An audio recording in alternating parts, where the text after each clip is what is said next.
बूढ़ी हवेली का रहस्य। गांव के किनारे एक पुरानी हवेली थी जिसे लोग भूतिया हवेली के नाम से जानते थे। वहां कोई भी जाने की हिम्मत नहीं करता था।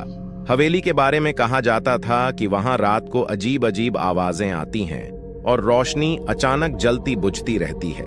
एक दिन 4 दोस्त राहुल, अनीता, रोहित और स्नेहा हिम्मत करके हवेली के रहस्य का पता लगाने का फैसला करते हैं। वे शाम को हवेली के पास पहुंचते हैं। सूरज डूब रहा था और हवेली का डरावना साया चारों ओर फैल रहा था। हवेली का दरवाजा चीखते हुए खुलता है और वे अंदर जाते हैं। अंदर का दृश्य और भी भयानक था।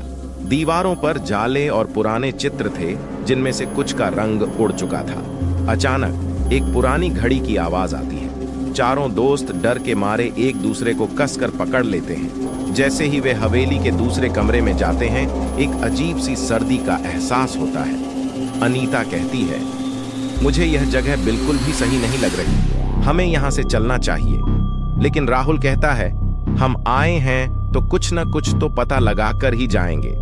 अचानक एक भारी कदमों की आवाज आने लगती है। वे आवाज की दिशा में बढ़ते हैं और देखते हैं कि एक छाया धीरे धीरे उनकी तरफ बढ़ रही है। स्नेहा चीखते हुए कहती है, वो देखो, कोई आ रहा है। सभी घबराकर भागने की कोशिश करते हैं, लेकिन दरवाजा अपने आप बंद हो जाता है। रोहित कहता है, हमें यहां से निकलना होगा।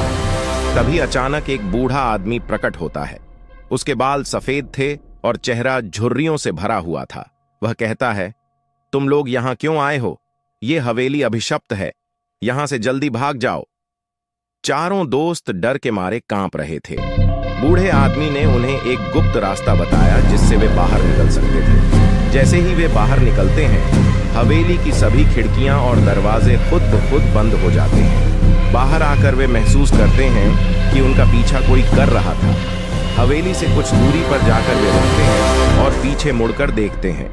हवेली फिर से अंधेरे में डूब जाती है और वहां की सारी आवाजें थम जाती हैं। उस दिन के बाद वे कभी भी उस हवेली के पास नहीं गए। उन्होंने अपनी जिंदगी में पहली बार सच्चे भय का अनुभव किया था।